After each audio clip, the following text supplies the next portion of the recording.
এ বুঝি আল্লাহ তাআলার আযাবের আদেশ এসে গেল? অতএব হে কাফেররা, এর জন্য তোমরা মোটেই তাড়াহুড়ো করো না। তিনি মহিমান্বিত। এ জালেম লোকেরা তার সাথে অন্যদের যেভাবে শরীক করে, তিনি তার অনেক ঊর্ধ্বে। তিনি ওহী দিয়ে তার আদেশ বলে তার যে বান্দার উপর চান ফেরেশতাদের পাঠান, মানুষদের সতর্ক করে দাও, আমি ছাড়া দ্বিতীয় কোনো মাবুদ নেই, অতএব তোমরা আমাকেই ভয় করো। তিনি আসমান সমূহ ও জমিনকে যথাবিধি তৈরি করেছেন। তারা যাদের তার সাথে শরীক করে, তিনি তার চাইতে অনেক ঊর্ধ্বে। তিনি ক্ষুদ্র একটি শুক্র কণা থেকে যে মানুষ তৈরি করেছেন, আশ্চর্যের ব্যাপার, সে এখানে এসে স্বয়ং তার স্রষ্টার সাথেই প্রকাশ্য বিতর্ককারী বনে গেল। তিনি চতুষ্পদ জানোয়ার পয়দা করেছেন। তোমাদের জন্য ওতে শীত বস্ত্রের উপকরণ সহ আরো অনেক ধরনের উপকার রয়েছে। সর্বোপরি তাদের কিছু অংশ তোমরা তো আহারও করে থাকো। তোমরা যখন গোধূলি লগ্নে ওদের ঘরে ফিরিয়ে আনো, আবার প্রভাতে যখন ওদের চারণভূমিতে নিয়ে যাও, তখন এর মাঝে তোমাদের জন্য নয়নাভিরাম সৌন্দর্য উপকরণ থাকে। তোমাদের পণ্য সামগ্রীর বোঝাও তারা এমন দূর দূরান্তের শহরে বন্দরে নিয়ে যায়, যেখানে প্রাণান্তকর কষ্ট ব্যথি রেখে তোমরা কোনো দিনই সেসব পণ্য নিয়ে পৌঁছতে পারতে না। অবশ্যই তোমাদের মালিক তোমাদের উপর স্নেহপরায়ণ ও পরম দয়ালু। তিনি ঘোড়া, খচ্চর ও গাধা সৃষ্টি করেছেন যাতে তোমরা আরোহণ করো। এছাড়া তাতে শোভা বর্ধনের ব্যবস্থা রয়েছে। তিনি আরো এমন অনেক ধরনের জন্তু জানোয়ার পয়দা করেছেন যার পরিমাণ ও উপযোগিতা সম্পর্কে তোমরা এখনো পর্যন্ত কিছুই জানো না। আল্লাহ তাআলার উপরে নির্ভর করে মানুষদের সরল পথ নির্দেশ করো, বিশেষ করে যেখানে অন্য পথের মধ্যে কিছু বাঁকা পথও রয়েছে। তিনি যদি চাইতেন তাহলে তিনি সবাইকেই সরল পথে পরিচালিত করতে পারতেন। তিনি আসমান থেকে তোমাদের জন্য পানি বর্ষণ করেন। তার কিছু অংশ হচ্ছে পান করার, আর কিছু অংশ এমন সেখানে তা দ্বারা গাছপালা জন্মায়, যাতে তোমরা জন্তু জানোয়ারদের প্রতিপালন করো। সে পানি দ্বারা তিনি তোমাদের জন্য শস্য উৎপাদন করেন। জৈতুন, খেজুর ও আঙুর সহ সব ধরনের ফল জন্মান। অবশ্যই এর মাঝে চিন্তাশীল সম্প্রদায়ের জন্য অনেক নিদর্শন রয়েছে। তিনি তোমাদের সুবিধার জন্য রাত, দিন ও চাঁদ সূরজকে নিয়ন্ত্রিত করে দিয়েছেন। নক্ষত্র রাজিও তাঁর আদেশে নিয়ন্ত্রণাধীন রয়েছে। অবশ্যই এর মাঝে তাদের জন্য প্রচুর নিদর্শন রয়েছে যারা বোধ শক্তি সম্পন্ন। রং বেরঙের আরো অনেক বস্তুও তিনি তোমাদের নিয়ন্ত্রণাধীন করেছেন, যা পৃথিবীর বুকে তিনি তোমাদের জন্য সৃষ্টি করে রেখেছেন। অবশ্যই এসব কিছুর মাঝে সেসব জাতির জন্য নিদর্শন রয়েছে যারা এসব থেকে নসিহত গ্রহণ করে। তিনিই সমুদ্রকে তোমাদের অধীনস্থ করে দিয়েছেন, যেন তার মধ্যে থেকে তোমরা তাজা মাছ, গোশত খেতে পারো, এবং তা থেকে তোমরা মণিমুক্তার গহনাও আহরণ করো, যা তোমরা পরিধান করো। তোমরা দেখতে পাচ্ছ কিভাবে ওর বুক চিরে জলযানগুলো এগিয়ে চলে, যেন তোমরা এর মাধ্যমে আল্লাহ তাআলার অনুগ্রহ, রিজিক সন্ধান করতে পারো। সর্বোপরি তোমরা যেন তাঁর নিয়ামতের কৃতজ্ঞতা আদায় করো। তিনি জমিনের মধ্যে পাহাড় সমূহ রেখে দিয়েছেন, যাতে করে জমিন তোমাদের নিয়ে এদিক সেদিক ঢলে না পড়ে। তিনি নদী ও পথঘাট বানিয়ে দিয়েছেন, যাতে করে তোমরা সব জায়গা দিয়ে নিজেদের গন্তব্যস্থলে পৌঁছতে পারো। তিনি তোমাদের জন্য দিক নির্ণয়কারী চিহ্নসমূহ সৃষ্টি করেছেন। তাছাড়া নক্ষত্রের অবস্থান দ্বারাও মানুষ পথের দিশা পায়। অতঃপর তোমরাই বলো, যিনি এত কিছু সৃষ্টি করেছেন তিনি কি করে তার মতো হবেন যে কিছু সৃষ্টি করতে পারে না? তোমরা কি এ থেকে কোনো উপদেশ গ্রহণ করবে না? তোমরা যদি তোমাদের উপর আল্লাহ তাআলার নিয়ামতগুলো গণনা করতে চাও, তাহলে কখনো তা গণনা করে শেষ করতে পারবে না। নিশ্চয়ই আল্লাহ তাআলা ক্ষমাশীল ও পরম দয়ালু। তোমরা যা কিছু গোপন রাখো আর যা কিছু প্রকাশ করো, আল্লাহ তাআলা তা সবই জানেন। আল্লাহ তাআলাকে বাদ দিয়ে এরা কার্যসিদ্ধির জন্য যাদের ডাকে, তারা তো নিজেরা কিছুই পয়দা করতে পারে না, বরং তাদেরই সৃষ্টি করা হয়। সেগুলো তো হচ্ছে কতিপয় মৃত বস্তু, জীবিত কিছু নয়। অথচ তাদের এটুকুও বোধ নেই যে তাদের কখন আবার উঠিয়ে নেওয়া হবে। হে মানুষ, তোমাদের মাবুদ তো একজন, তিনি ছাড়া দ্বিতীয় কোনো মাবুদ নেই। অতঃপর যারা পরকালের উপর ঈমান আনে না, তাদের অন্তরসমূহ এমনিই সত্য অস্বীকারী হয়ে পড়ে, এবং এরা নিজেরাও হয় দারুণ অহংকারী। নিঃসন্দেহে আল্লাহ তাআলা জানেন এরা যা কিছু গোপন করে এবং যা কিছু প্রকাশ করে। তিনি কখনো অহংকারীদের পছন্দ করেন না। যখন এদের এ মর্মে জিজ্ঞেস করা হয়, তোমাদের মালিক কি ধরনের জিনিস নাজিল করলেন, তখন তারা বলে, তা তো আগের কালের উপকথা ছাড়া আর কিছুই নয়। ফলে শেষ বিচারের দিন এরা নিজেদের পাপের ভার পূর্ণ মাত্রায় বহন করবে। এরা সেদিন তাদের পাপের বোঝা বহন করবে, যাদের এরা জ্ঞান ভিত্তিক প্রমাণ ছাড়া গোমরা করে দিয়েছিল। ওরা যা বহন করে চলেছে তা কত নিকৃষ্ট। এর আগেও অনেক মানুষ দ্বীনের বিরুদ্ধে চক্রান্ত করেছিল, কিন্তু আল্লাহ তাআলা তাদের পরিকল্পনার সমগ্র ইমারত তার ভিত্তিমূল থেকে নির্মূল করে দিয়েছিলেন। ফলে তাদের এ চক্রান্তরূপী ইমারতের ছাদ তাদের উপরই ধসে পড়ল এবং তাদের উপর এমন বহু দিক থেকেই আযাব এসে আপতিত হল, যা ছিল তাদের কল্পনারও বাইরে। কিয়ামতের দিন আল্লাহ তাআলা ওদের আরো বেশি পরিমাণে লাঞ্ছিত করবেন। তিনি তাদের জিজ্ঞেস করবেন, কোথায় আমার সেসব শরীক যাদের ব্যাপারে তোমরা মানুষদের সাথে বাক বিতণ্ডা করতে? যাদের সঠিক জ্ঞান দেয়া হয়েছিল তারা সেদিন বলবে, অবশ্যই যাবতীয় অপমান, লাঞ্ছনা ও অকল্যাণ আজ কাফেরদের জন্য। এরা হচ্ছে তারা ফেরেশতারা যাদের মৃত্যু ঘটায়, তা ঘটায় এমন অবস্থায় যখন তারা নিজেদের উপর জুলুম করতে থাকে। অতঃপর তারা উপায়ান্তর না দেখে আত্মসমর্পণ করে এবং বলে, আমরা তো কোনো মন্দ কাজ করতাম না। ফেরেশতারা বলবে, হ্যাঁ, তোমরা যা কিছু করতে আল্লাহ তাআলা সে সম্পর্কে সম্যক অবহিত রয়েছেন। সুতরাং আজ জাহান্নামের দরজাসমূহ দিয়ে তোমরা আগুনে প্রবেশ করো, সেখানে তোমরা চিরদিন থাকবে। অহংকারীদের আবাসস্থল কত নিকৃষ্ট। অপরদিকে পরহেজগার ব্যক্তিদের বলা হবে, তোমাদের মালিক তোমাদের জন্য কি নাজিল করেছেন? তারা বলবে, হ্যাঁ, এ হচ্ছে মহাকল্যাণ। যারা নেক কাজ করে তাদের জন্য এ দুনিয়ায়ও কল্যাণ রয়েছে, আর পরকালের ঘর তো হচ্ছে আরো উৎকৃষ্ট কল্যাণ। পরহেজগার ব্যক্তিদের এ আবাস কত সুন্দর, চিরস্থায়ী এক জান্নাত, যাতে তারা প্রবেশ করবে, যার পাদদেশে ঝর্ণাধারা প্রবাহিত হবে। উপরন্তু সেখানে তারা যা কিছুই কামনা করবে তাই তাদের জন্য সরবরাহের ব্যবস্থা থাকবে। এভাবেই আল্লাহ তাআলা পরহেজগার ব্যক্তিদের তাদের নেক কাজের প্রতিফল দান করবেন। এরা হচ্ছে তারা ফেরেশতারা যাদের পবিত্র অবস্থায় মৃত্যু ঘটাবে। তারা তাদের উদ্দেশ্যে বলবে, তোমাদের উপর শান্তি বর্ষিত হোক। দুনিয়ায় তোমরা যে আমল করতে তারই কারণে আজ তোমরা জান্নাতে প্রবেশ করো।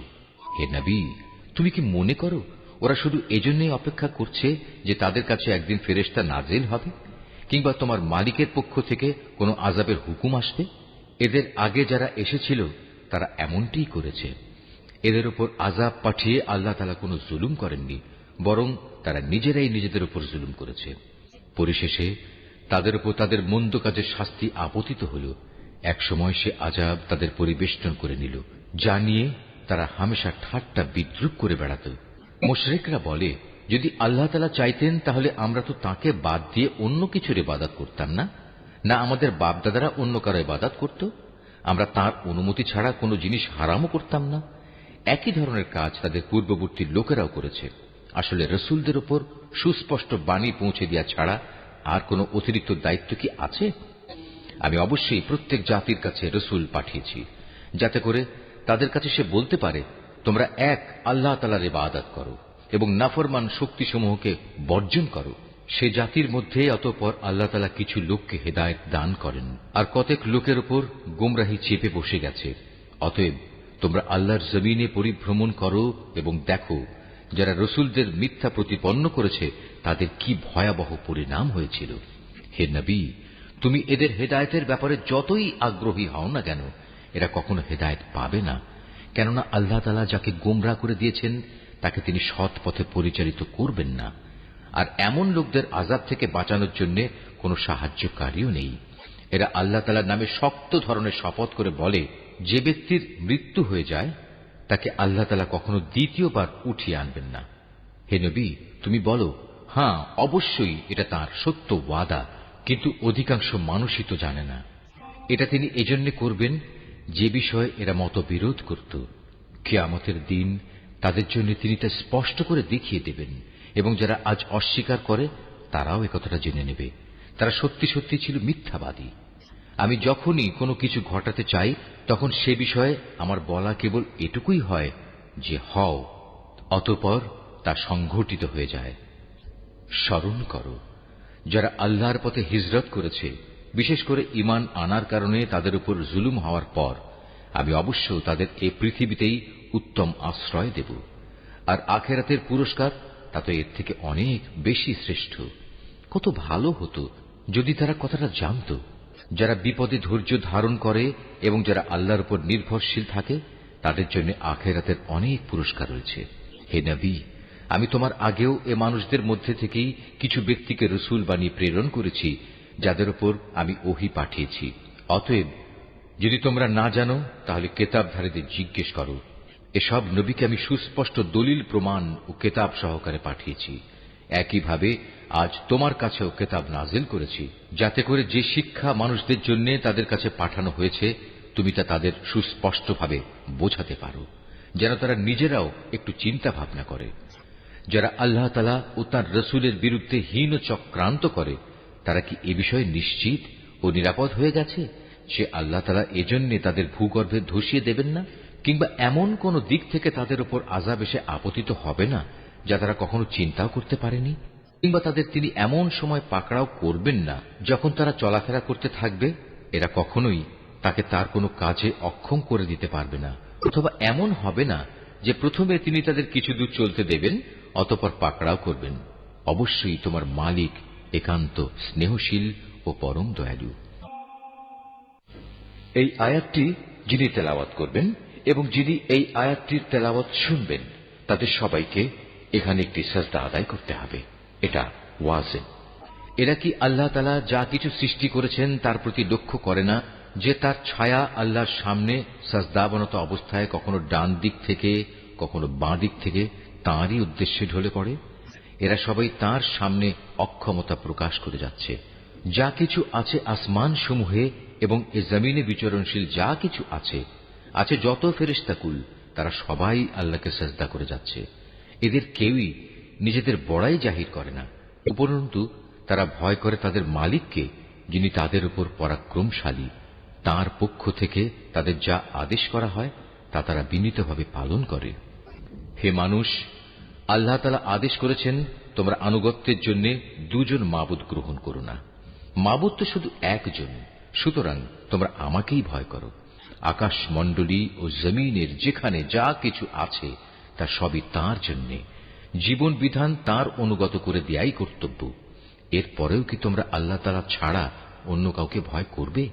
নিয়ামতের যা কিছু তোমাদের কাছে আছে তা তো আল্লাহ তাআলার কাছ থেকেই এসেছে, এবং তোমাদের যদি কোনো দুঃখ দৈন্য স্পর্শ করে তখন তা দূর করার জন্য তাঁকেই তোমরা বিনীতভাবে ডাকতে শুরু করো। অতঃপর আল্লাহ তাআলা যখন তা দূরীভূত করে দেন তখন তোমাদেরই একদল লোক তাদের মালিকের সাথে অন্যদের শরীক বানিয়ে নেয়, যাতে করে আমি তাদের যা নিয়ামত দান করেছি তারা তা অস্বীকার করতে পারে। সুতরাং কিছুদিনের জন্য এই জীবনটা তোমরা ভোগ করে নাও, অচিরেই তোমরা এই অকৃতজ্ঞতার পরিণাম জানতে পারবে। আমি ওদের যা কিছু রিজিক দান করেছি তার একাংশকে ওরা এমন সবার জন্য নির্ধারণ করে নেয় যারা মূলত জানেও না রিজিকের উৎসমূল কোথায়। আল্লাহ তাআলার শপথ, তোমরা তার সম্পর্কে যে মিথ্যা অপবাদ দিতে সে সম্পর্কে অবশ্যই তোমাদের প্রশ্ন করা হবে। এ মুশরিক ব্যক্তিরা কন্যা সন্তানদের আল্লাহর জন্য নির্ধারণ করে, অথচ আল্লাহ তাআলা এ সব কিছু থেকে অনেক পবিত্র, মহিমান্বিত। ওরা নিজেদের জন্য তাই কামনা করে যা তারা পছন্দ করে, অথচ যখন এদের কাউকে কন্যা জন্ম হওয়ার সুখবর দেয়া হয় তখন দুঃখে ব্যথায় তার মুখ কালো হয়ে যায় এবং সে অসহনীয় মনস্তাপে ক্লিষ্ট হয়। যে বিষয়ে তাকে সুসংবাদ দেয়া হয়েছিল তার মনের কষ্টের কারণে সে তার জাতির লোকদের কাছ থেকে আত্মগোপন করে থাকতে চায়। ভাবতে থাকে, সে কি এ সদ্য প্রসূত কন্যা সন্তানকে অপমানের সাথে রাখবে না তাকে মাটিতে পুঁতে ফেলবে। ভালোভাবে শুনে রাখো, আসলে কন্যা সন্তান সম্পর্কে ওরা যা সিদ্ধান্ত করে তা অতি নিকৃষ্ট। বস্তুত যারা আখেরাত দিবসের উপর ঈমান আনে না তাদের জন্য এ ধরনের নিকৃষ্ট পরিণামই রয়েছে। আর আল্লাহ তাআলার জন্যই সর্বশ্রেষ্ঠ পরিণাম, তিনি মহাপরাক্রমশালী ও প্রবল প্রজ্ঞাময়। আল্লাহ তাআলা মানুষদের তাদের নাফরমানির জন্য যদি সাথে সাথেই পাকড়াও করতেন তাহলে এ জমিনের বুকে কোনো একটি বিচরণশীল জীবকেই তিনি ছেড়ে দিতেন না, কিন্তু আল্লাহ তাআলা তাদের এক বিশেষ সময়সীমা পর্যন্ত অবকাশ দেন। অতঃপর যখন অবকাশের সে সময় তাদের সামনে এসে হাজির হয় তখন তারা যেমন মুহূর্তকালও বিলম্ব করতে পারে না, তেমন তাকে তারা একটুখানি এগিয়েও আনতে পারে না। এরা আল্লাহ তাআলার জন্য সে বিষয়টি প্রস্তাব করে যা স্বয়ং তারা নিজেদের জন্য পছন্দ করে না। তাদের জিহ্বা তাদের জন্য মিথ্যা কথা বলে যে পরকালে তাদের জন্য সব কল্যাণ রয়েছে, অথচ তাদের জন্য সেখানে থাকবে জাহান্নামের আগুন এবং তারাই সেখানে সবার আগে নিক্ষিপ্ত হবে। হে নবী, আল্লাহর শপথ, তোমার আগেও আমি জাতিসমূহের কাছে নবী পাঠিয়েছিলাম, অতঃপর শয়তান তাদের খারাপ কাজসমূহ তাদের জন্য শোভনীয় করে দিয়েছিল। সে শয়তান আজও তাদের বন্ধু হিসেবে হাজির আছে। তাদের সবার জন্যই রয়েছে কঠোর আযাব। হে নবী, আমি তোমার উপর এ কিতাব এজন্যই নাযিল করেছি যেন তুমি তাদের সামনে সেই বিষয়সমূহ সুস্পষ্ট করে পেশ করতে পারো যা নিয়ে তারা মতবিরোধ করত। বস্তুত এ কিতাব হচ্ছে ঈমানদার লোকদের জন্য হিদায়াত ও আল্লাহ তাআলার অনুগ্রহ স্বরূপ। আল্লাহ তাআলা আসমান থেকে পানি বর্ষণ করেন, অতঃপর একবার মুর্দা হয়ে যাওয়ার পর সে পানি দিয়ে তিনি জমিনকে জীবিত করে তোলেন।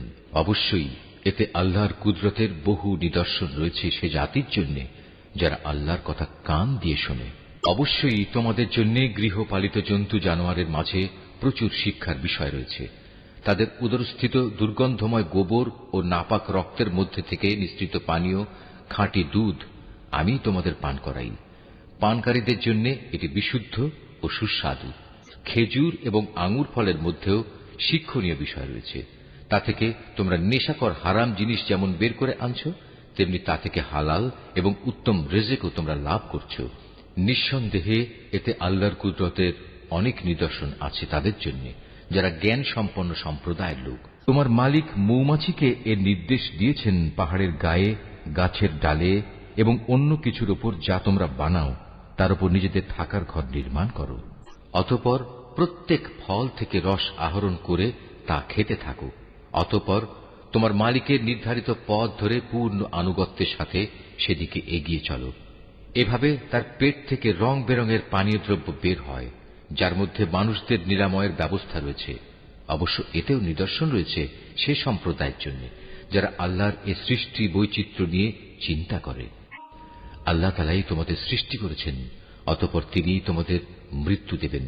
তোমাদের কোনো ব্যক্তি এমনও হবে যে সে বৃদ্ধ বয়সের দুর্বলতম স্তর পর্যন্ত পৌঁছে যাবে।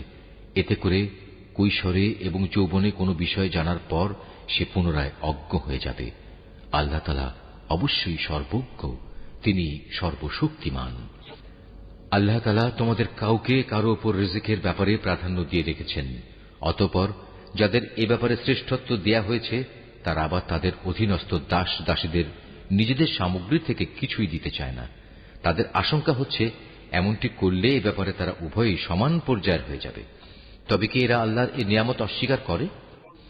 আল্লাহ তাআলাই তোমাদের মধ্যে থেকে তোমাদের জোড় পয়দা করেছেন এবং তোমাদের এই যুগল দম্পতি থেকে তিনি তোমাদের পুত্র পৌত্রাদি সৃষ্টি করেছেন এবং তিনি তোমাদের উত্তম রিজিক দান করেছেন। তারপরেও কি এরা বাতিলের উপর বিশ্বাস স্থাপন করবে আর আল্লাহর নিয়ামতকে অবিশ্বাস করবে?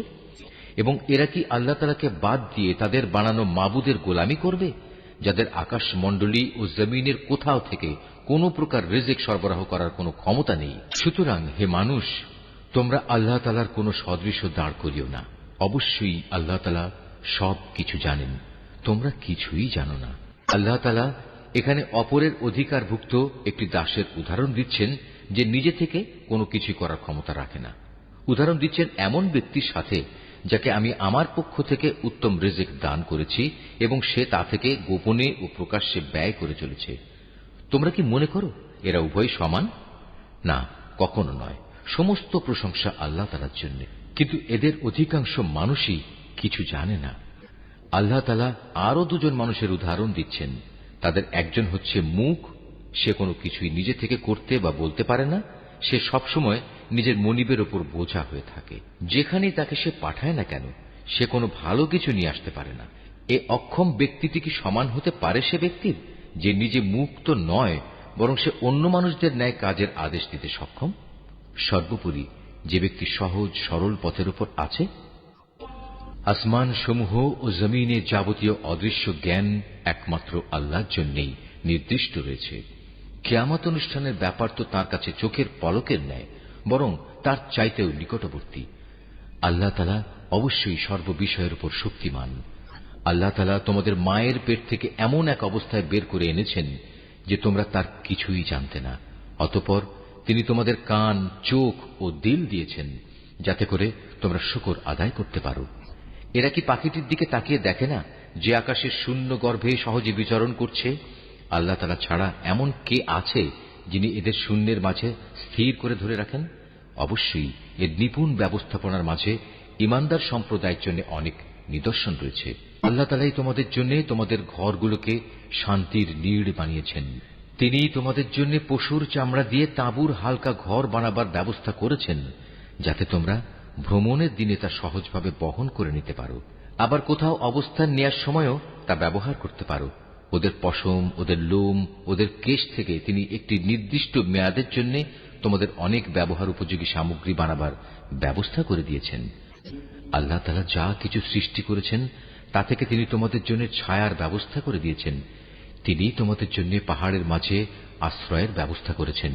তিনি আরো ব্যবস্থা করেছেন তোমাদের জন্য পরিধেয় বস্ত্রের, যা তোমাদের প্রচন্ড তাপ থেকে রক্ষা করে। আরো ব্যবস্থা করেছেন এমন পরিধেয় সমূহের, যা তোমাদেরকে তোমাদের সমস্যা সংকট থেকে বাঁচিয়ে রাখে। এভাবেই তিনি তোমাদের উপর তার নিয়ামত সমূহ পূর্ণ করে দেন, যাতে করে তোমরা তার অনুগত বান্দা হতে পারো। যদি তারা সত্য থেকে মুখ ফিরিয়ে নেয়, তবে তুমি জেনে রেখো, তাদের কাছে সুস্পষ্ট বক্তব্য পৌঁছে দেওয়া ছাড়া তোমার আর কোনই দায়িত্ব নেই। এসব লোকেরা আল্লাহ তাআলার নিয়ামত ভালো করেই চেনে, কিন্তু এ সত্ত্বেও তারা তা অস্বীকার করে। আসলে ওদের অধিকাংশ মানুষই হচ্ছে অকৃতজ্ঞ। স্মরণ করো যেদিন আমি প্রতিটি সম্প্রদায়ের মধ্যে থেকে এক একজন সাক্ষী দাঁড় করিয়ে দেব। অতঃপর কাফেরদের কোন রকম কৈফিয়ত দেওয়ার অনুমতি দেয়া হবে না, না তাদের সেদিন আল্লাহ সন্তুষ্টির জন্য কোন সুযোগ দেয়া হবে। সেদিন যখন জালেমরা আযাব দেখতে পাবে, তখন ভীষণ চিৎকার করে তা থেকে বাঁচার চেষ্টা করবে, কিন্তু কোন চিৎকারেই তাদের উপর থেকে শাস্তি লঘু করা হবে না, না এ ব্যাপারে তাদের কোন রকম অবকাশ দেয়া হবে। মুশরিক ব্যক্তিরা যাদের আল্লাহর সাথে শরীক করেছিল, সেদিন যখন তারা সেসব লোকদের দেখবে, তখন বলবে, হে আমাদের মালিক, এরাই তো সেসব লোক যাদের আমরা তোমার বদলে ডাকতাম। অতঃপর সে শরীক কিংবা মুশরিক ব্যক্তিরা উল্টো তাদের উপরেই অভিযোগ নিক্ষেপ করে বলবে, না, আসলে তোমরাই হচ্ছে মিথ্যাবাদী। তখন এ মুশরিক ব্যক্তিরা আল্লাহর কাছে আত্মসমর্পণ করবে। যা কিছু কথা তারা উদ্ভাবন করত, সেদিন তা নিষ্ফল হয়ে যাবে। যারা কুফরি করেছে এবং অন্য মানুষদেরও আল্লাহর পথ থেকে বাধা দিয়েছে, আমি সেদিন তাদের আযাবের উপর আযাব বৃদ্ধি করব। এটা হচ্ছে তাদের সেই অশান্তি ও ফাসাদের শাস্তি যা তারা দুনিয়ায় করে এসেছে। সেদিনের কথা স্মরণ করো, যেদিন আমি প্রত্যেক সম্প্রদায়ের মধ্যে স্বয়ং তাদেরই মধ্যে থেকে তাদের উপর একজন সাক্ষী উত্থিত করব, এবং এ লোকদের উপর আমি তোমাকেও সাক্ষী রূপে নিয়ে আসব। আমি তোমার উপর কেতাব নাজিল করেছি। মুসলমানদের জন্য এই কেতাব হচ্ছে দ্বীন সম্পর্কিত সব কিছুর ব্যাখ্যা, আল্লাহর হিদায়াত ও মুসলমানদের জন্য জান্নাতের সুসংবাদ স্বরূপ। অবশ্যই আল্লাহ তাআলা ন্যায় পরায়ণতা, সদাচরণ ও আত্মীয় স্বজনকে দান করার নির্দেশ দেন, এবং তিনি অশ্লীলতা, অসৎ কাজকর্ম ও সীমা লঙ্ঘনজনিত সব কাজ থেকে নিষেধ করেন। তিনি তোমাদের এগুলো মেনে চলার উপদেশ দেন, যাতে করে তোমরা এ থেকে শিক্ষা গ্রহণ করতে পারো। যখন তোমরা নিজেদের মধ্যে আল্লাহর নামে কোনো অঙ্গীকার করো, তখন তা পূর্ণ করো, এবং একবার এ শপথকে পাকাপোক্ত করে নেয়ার পর তা ভঙ্গ করো না, কেননা এ শপথের জন্য তোমরা আল্লাহকে সাক্ষী করেছ। অবশ্যই আল্লাহ তাআলা জানেন তোমরা কখন কোথায় কি করো। তোমরা কখনো সেই নারীর মতো হয়েও না, যে অনেক পরিশ্রম করে নিজের জন্য কিছু সুতা কাটল, কিন্তু পরে তা নিজেই টুকরো টুকরো করে ছিঁড়ে ফেলল। তোমরা তো তোমাদের পারস্পরিক ব্যাপারে নিজেদের শপথগুলো ধোঁকা ও প্রবঞ্চনার উদ্দেশ্যে ব্যবহার করো, যাতে করে তোমাদের একদল আর এক দল থেকে অগ্রগামী হয়ে যেতে পারে। আসলে আল্লাহ তাআলা এ বিষয়টি দিয়ে তোমাদের পরীক্ষা নেন মাত্র। তাছাড়া তোমরা যেসব বিষয়ে মতবিরোধ করছো, কিয়ামতের দিন অবশ্যই তিনি তা সবার সামনে প্রকাশ করে দেবেন।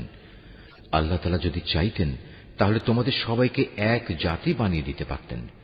তিনি যাকে ইচ্ছা তাকে বিভ্রান্ত করেন, আবার যাকে ইচ্ছা তাকে সৎ পথে পরিচালিত করেন। তোমরা কি করতে সে সম্পর্কে তোমাদের অবশ্যই প্রশ্ন করা হবে। তোমরা তোমাদের শপথগুলো পরস্পরকে প্রবঞ্চনা করার উদ্দেশ্যে ব্যবহার করো না। এমন করলে মানুষের পা একবার স্থির হওয়ার পর পুনরায় পিছলে পড়ে যাবে, এবং আল্লাহর পথ থেকে মানুষদের বাধা দেওয়ার কারণে এ দুনিয়ায়ও তোমাদের শাস্তির স্বাদ গ্রহণ করতে হবে, এবং আখেরাতেও তোমাদের জন্য থাকবে কঠোর আযাব। তোমরা আল্লাহর নামে অঙ্গীকারকে দুনিয়ার সামান্য স্বার্থের বিনিময়ে বিক্রি করে দিও না। সততা ও বিশ্বস্ততার পুরস্কার যা আল্লাহর কাছে আছে তা তোমাদের জন্য অনেক উত্তম। যদি তোমরা জানতে, যা কিছু সহায় সম্পদ তোমাদের কাছে আছে তা একদিন নিঃশেষ হয়ে যাবে। অপরদিকে আল্লাহর কাছে এর যা বিনিময় আছে তা হামেশাই বাকি থাকবে। সে আশায় যারা ধৈর্য ধারণ করেছে এবং ভালো কাজ করেছে, নিশ্চয়ই আল্লাহ তাআলা তাদের সেসব কর্মের শ্রেষ্ঠ পুরস্কার দেবেন। তোমাদের পুরুষ কিংবা নারীর মধ্যে যে ব্যক্তি কোনো নেক কাজ করবে এমতাবস্থায় যে সে হবে যথার্থ মোমেন, তাহলে অবশ্যই তাকে আমি দুনিয়ার বুকে পবিত্র জীবন যাপন করাবো এবং আখিরাতের জীবনেও তাদের দুনিয়ার জীবনের কার্যক্রমের অবশ্যই উত্তম বিনিময় দান করব। অতঃপর তোমরা যখন কোরআন পড়তে শুরু করবে তখন বিতাড়িত শয়তানের ওয়াসওয়াসা থেকে আল্লাহর কাছে আশ্রয় চাও।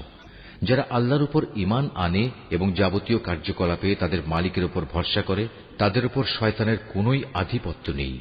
তার সব আধিপত্য তো তাদের উপরই চলে যারা তাকে বন্ধু ও অভিভাবক হিসেবে গ্রহণ করেছে, উপরন্তু যারা তার সাথে শরীক করেছে। হে নবী, আমি যখন এক আয়াত পরিবর্তন করে তার জায়গায় আর এক আয়াত নাজিল করি, অথচ আল্লাহ তাআলা যা কিছু নাজিল করেন তা তিনি ভালো করেই জানেন, তখন তারা বলে, তুমি তো এগুলো এমনি নিজ থেকে বানিয়ে নিচ্ছ। আসলে তাদের অধিকাংশ মানুষই আল্লাহর সূক্ষ্ম রহস্য জানে না। তুমি তাদের বলো, হ্যাঁ, এ কোরআনকে জিব্রাইল ফেরেশতা তোমার মালিকের কাছ থেকে ঠিকভাবেই নাজিল করেছে, যাতে করে যারা আল্লাহর উপর ঈমান এনেছে তাদের তিনি সুদৃঢ় ভিত্তির উপর প্রতিষ্ঠিত করতে পারেন। সর্বোপরি এটা যেন হয় অনুগত বান্দাদের পথ নির্দেশ ও জান্নাতের সুসংবাদবাহী। হে নবী, আমি ভালো করেই জানি এরা তোমার ব্যাপারে কি বলে। এরা বলে, এ কোরআন তো একজন মানুষ এসে এ ব্যক্তিকে পড়িয়ে দিয়ে যায়, অথচ যে ব্যক্তিটির দিকে এরা ইঙ্গিত করে তার ভাষা আরবি নয়, আর এ কোরআন হচ্ছে সুস্পষ্ট আরবি ভাষা। আসল কথা হচ্ছে, যারা আল্লাহর আয়াত সমূহে বিশ্বাস করে না, আল্লাহ তাআলাও তাদের সঠিক পথে পরিচালিত করেন না, আর তাদের জন্যই মর্মান্তিক আযাব রয়েছে। নিজের পক্ষ থেকে কথা বানানো কখনো নবীর কাজ হতে পারে না, বরং এটা হচ্ছে তাদের কাজ যারা আল্লাহর আয়াতের উপর ঈমান আনে না। আসলে এরাই হচ্ছে মিথ্যাবাদী। যে ব্যক্তি একবার ঈমান আনার পর কুফরি করে, যদি তাকে কুফরি বাক্য উচ্চারণ করতে বাধ্য করা হয় অথচ তার অন্তর ঈমানের উপরই সন্তুষ্ট থাকে, তাহলে আল্লাহ তাআলা তা হয়তো মাফ করে দেবেন। কিন্তু যে তার অন্তরকে কুফরির জন্য সদা উন্মুক্ত করে রাখে, তাদের উপর আল্লাহর গজব, তাদের জন্যই রয়েছে মর্মন্তুদ শাস্তি। এটা এজন্যে যে তারা দুনিয়ার জীবনকে পরকালীন জীবনের উপর প্রাধান্য দিয়েছে। আল্লাহ তাআলা কখনো কাফের সম্প্রদায়কে হেদায়েত দান করেন না। এরাই হচ্ছে সেসব লোক যাদের অন্তরে, যাদের কানে ও যাদের চোখের উপর আল্লাহ তাআলা সিল এঁটে দিয়েছেন। আসলে এরা সবাই ভয়াবহ আযাব সম্পর্কে গাফেল। নিশ্চয়ই ওরা পরলোকে ভীষণ ক্ষতিগ্রস্ত হবে। এর বিপরীত যারা ঈমানের পথে নির্যাতিত হওয়ার পর হিজরত করে, অতঃপর আল্লাহর পথে জিহাদ করে এবং বিপদে ধৈর্য ধারণ করে, হে নবী, অবশ্যই তোমার মালিক এ পরীক্ষার পর তাদের প্রতি ক্ষমাশীল ও পরম দয়ালু হবেন। স্মরণ করো যেদিন প্রত্যেক ব্যক্তি আত্মপক্ষ সমর্থনে যুক্তি প্রদর্শন করতে এগিয়ে আসবে। প্রত্যেক ব্যক্তিকেই কানাকড়ি হিসাব করে তার কৃতকর্মের প্রতিফল আদায় করে দেয়া হবে এবং তাদের কারো উপর কোন রকম অবিচার করা হবে না। আল্লাহ তাআলা এমন একটি জনপদের উদাহরণ তোমাদের সামনে উপস্থাপন করছেন যা ছিল নিরাপদ ও নিশ্চিন্ত। সেখানে চারদিক থেকে তাদের কাছে প্রচুর পরিমাণ রিজিক আসত। অতঃপর এক পর্যায়ে তারা আল্লাহর নিয়ামত অস্বীকার করল। ফলে তারা যে আচরণ করে বেড়াত তার শাস্তি হিসেবে আল্লাহ তাআলা তাদের ক্ষুধা ও ভীতির পোশাক পরিয়ে তাদের শাস্তি দিলেন। অবশ্যই তাদের কাছে তাদেরই মধ্যে থেকে একজন রাসূল এসেছিল, কিন্তু তারা তাকে অস্বীকার করল। পরিশেষে আল্লাহর আযাব তাদের জুলুম করা অবস্থায় পাকড়াও করল। আল্লাহ তাআলা তোমাদের জন্য যা কিছু পবিত্র ও হালাল রিজিক দিয়েছেন তোমরা তা আহার করো। যদি তোমরা সত্যি একান্তভাবে তাঁরই গোলামি করো, তাহলে এজন্য আল্লাহ তাআলার নিয়ামতের কৃতজ্ঞতা জ্ঞাপন করো। তিনি তো তোমাদের উপর শুধু মৃত জন্তু, রক্ত এবং শুয়োরের গোশত হারাম করেছেন। আরো হারাম করেছেন এমন জানোয়ার যার উপর জবাই করার সময় আল্লাহ তাআলা ছাড়া অন্য কারো নাম নেওয়া হয়েছে, কিন্তু যদি কাউকে এর কোনো একটা খেতে বাধ্য করা হয়, সে যদি বিদ্রোহী কিংবা সীমা লঙ্ঘনকারী না হয়, তাহলে সে যেন জেনে রাখে আল্লাহ তাআলা ক্ষমাশীল ও পরম দয়ালু। তোমাদের জিহ্বা আল্লাহ তাআলার উপর মিথ্যা আরোপ করে বলেই কখনো একথা বলো না যে এটা হালাল ও এটা হারাম। জেনে রেখো, যারাই আল্লাহর উপর মিথ্যা আরোপ করো তারা কখনোই সাফল্য লাভ করতে পারবে না। তাদের জন্য এটা পার্থিব জীবনের সামান্য কিছু সামগ্রী মাত্র। পরকালে তাদের জন্য রয়েছে কঠোর আযাব। হে নবী, ইহুদিদের ওপর আমি সেসব কিছু হারাম করেছি যা ইতিপূর্বে আমি তোমার কাছে বর্ণনা করেছি। এগুলো হারাম করে আমি তাদের উপর কোনো অবিচার করিনি, বরং তারা আমার আদেশ না মেনে নিজেরাই নিজেদের উপর অবিচার করেছে। অতঃপর অবশ্যই তোমার মালিক তাদের ওপর দয়া করেছেন যারা অজ্ঞতাবশত কোনো গুনাহের কাজ করল, অতঃপর অন্যায় বুঝতে পেরে তওবা করল এবং তওবার পর নিজেদের সংশোধনও করে নিল। হে নবী, তোমার মালিক অবশ্যই এরপর তাদের জন্য হবেন ক্ষমাশীল ও পরম দয়ালু। নিশ্চয়ই ইব্রাহিম ছিল একটি উম্মতের সমমর্যাদাবান। সে ছিল আল্লাহর একান্ত অনুগত ও একনিষ্ঠ বান্দা। সে কখনো মুশরিকদের অন্তর্ভুক্ত ছিল না। সে ছিল আল্লাহ তাআলার নিয়ামতের প্রতি কৃতজ্ঞ। আল্লাহ তাআলা তাকে নবুয়তের জন্য বাছাই করেছেন এবং তাকে তিনি সরল পথে পরিচালিত করেছেন। আমি তাকে দুনিয়াতেও প্রচুর কল্যাণ দান করেছি, আর পরকালেও সে নিঃসন্দেহে নেক মানুষদের অন্তর্ভুক্ত হবে। অতঃপর হে নবী, আমি তোমার উপর ওহী পাঠালাম যে তুমি একনিষ্ঠভাবে ইব্রাহিমের মিল্লাত অনুসরণ করো। আর সে কখনো মুশরিকদের দলভুক্ত ছিল না। শনিবার পালন করা তো কেবল তাদের জন্যই বাধ্যতামূলক করা হয়েছিল যারা এ বিষয়টি নিয়ে অযথা মতবিরোধ করেছে। অবশ্যই তোমার মালিক কিয়ামতের দিন তাদের মাঝে সেসব বিষয়ে মীমাংসা করে দেবেন, যেসব বিষয় সেখানে তারা মতবিরোধ করত। হে নবী, তুমি তোমার মালিকের পথে মানুষদের প্রজ্ঞা ও সদুপদেশ দ্বারা আহ্বান করো। কখনো তর্কে যেতে হলে তুমি এমন এক পদ্ধতিতে যুক্তিতর্ক করো যা সবচাইতে উৎকৃষ্ট পন্থা। তোমার মালিক এটা ভালো করেই জানেন কে তার পথ থেকে বিপদগামী হয়ে গেছে, আবার যে ব্যক্তি হেদায়েতের পথে রয়েছে তিনি তার সম্পর্কেও সবিশেষ অবহিত আছেন। যদি তোমরা কাউকে শাস্তি দাও তাহলে ঠিক ততটুকু শাস্তি দেবে যতটুকু অন্যায় তোমাদের সাথে করা হয়েছে। অবশ্য যদি তোমরা ধৈর্য ধারণ করো তাহলে জেনে রেখো ধৈর্যশীলদের জন্য তাই হচ্ছে উত্তম। হে নবী, তুমি নির্যাতন নিপীড়নে ধৈর্য ধারণ করো।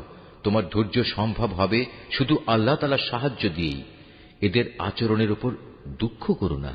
এরা যেসব ষড়যন্ত্র করে চলেছে তাতে তুমি মনক্ষুণ্ণ হও না।